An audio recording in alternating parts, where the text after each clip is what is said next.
Hey everyone, so let's talk about the bridge pattern. Now, the bridge pattern is a more advanced pattern, at least more advanced than the ones that I've covered up until now. But the idea of the bridge pattern is to separate abstractions from implementations on a specific functionality that you may have on your application. Now, to give you a real use case, imagine that you have an application where you can register users. And that's a pretty straightforward feature, right? Pretty simple. But there's a caveat for that.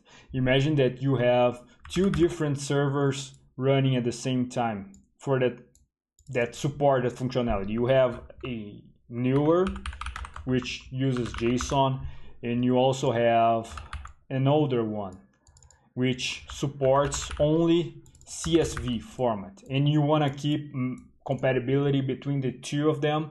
And depending on the user that you may have, you want to proxy them through the JSON server or proxy them through the older server, which uses CSV. So you have to manage different endpoints on your application with different formats. So let's map this out. So initially you would have a user API or something like that, right? And the user API would have two different, like the abstraction of the user API would have two different implementations. You would have a JSON user API, and you would also have a CSV user API, right?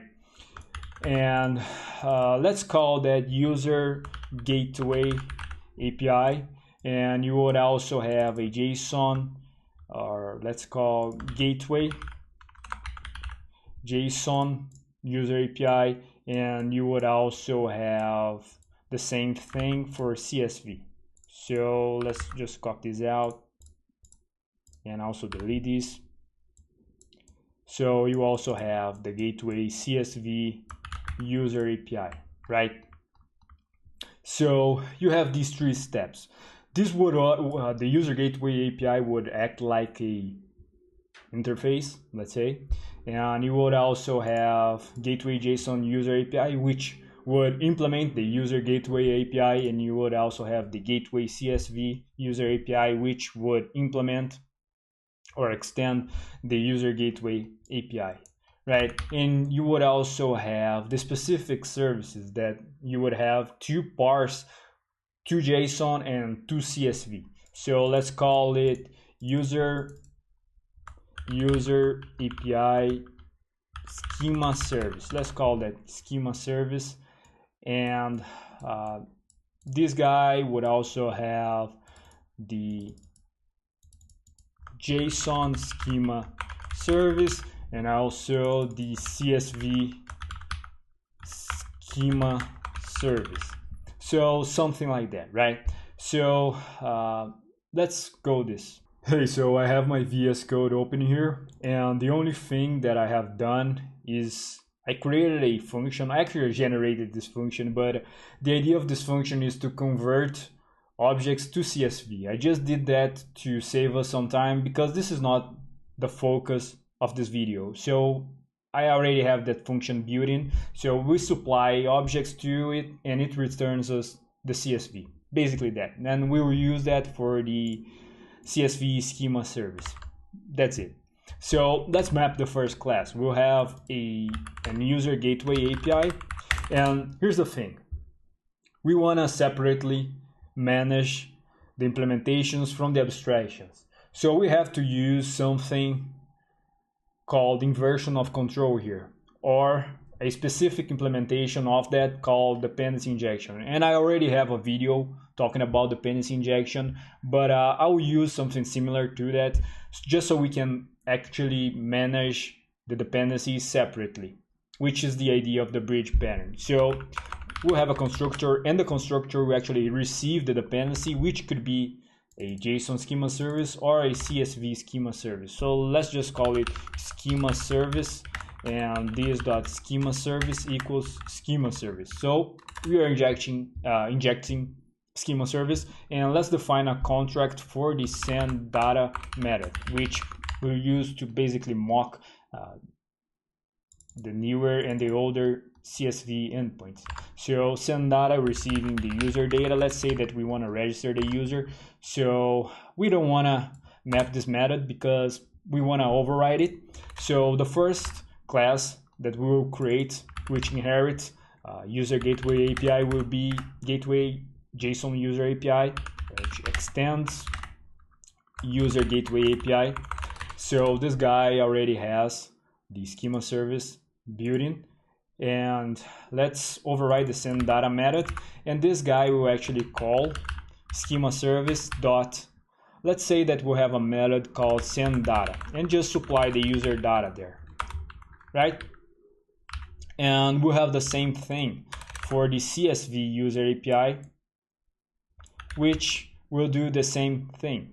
It will receive the schema service dot send data. Same thing. We want to do the same thing for them. So we have these guys mapped out, and let's map it out these other guys. So I'll keep the same contract here.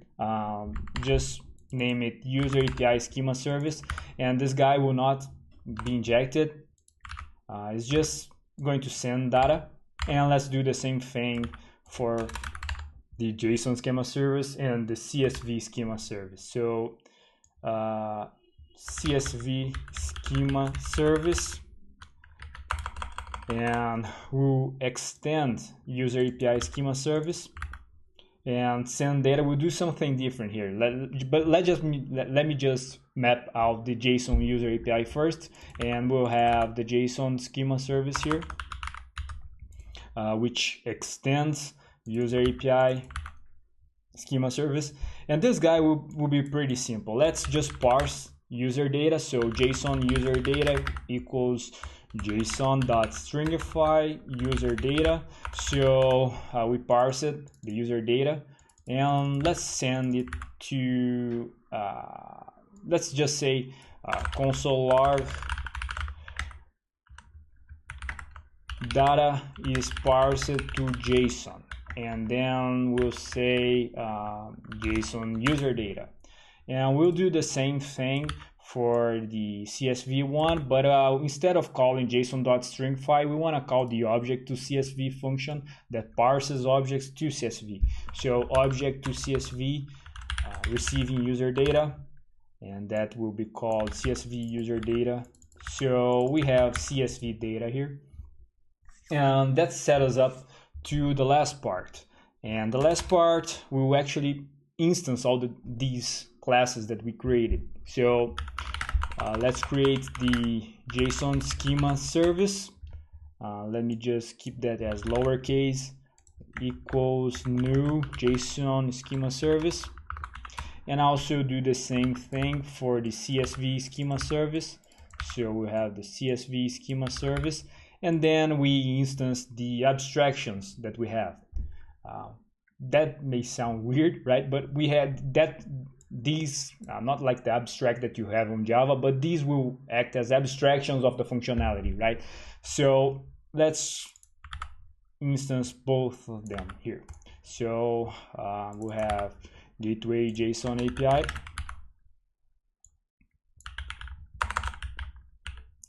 equals new gateway JSON user API. Now here's the thing. We want to use JSON schema service for the gateway JSON user API, right? It's the same thing for the CSV API, right? So basically we have a new receiving the CSV schema service, and this guy will actually be assigned to a variable called gateway CSV user API. So what we can do now is just call gateway JSON user API supplying an user. So let me create an user here. So const user equals, let's say that we have a name, so that would be John, and let's say that we have an age, which would be like, I don't know, 40. So we can just supply the user here and also supply the user for the CSV. sorry, I forgot. So send data, and that's the contract that we have, right? So you can see that that is parsed to JSON, and also that is parsed to CSV. So that is working. Let me add another one, another field. Let's say email. So john@john.com. So you can see that it's parsing to CSV and also parsing, actually stringifying the object to JSON, right? So you already have everything in place to forward the data to both of the APIs, right? But that's the idea that I wanted to cover today. Basically, you have the abstractions, right, of the feature that we want to implement, and then you have like the implementations itself, and we inject the implementations here. So that's it. I hope that makes sense, and have a good one.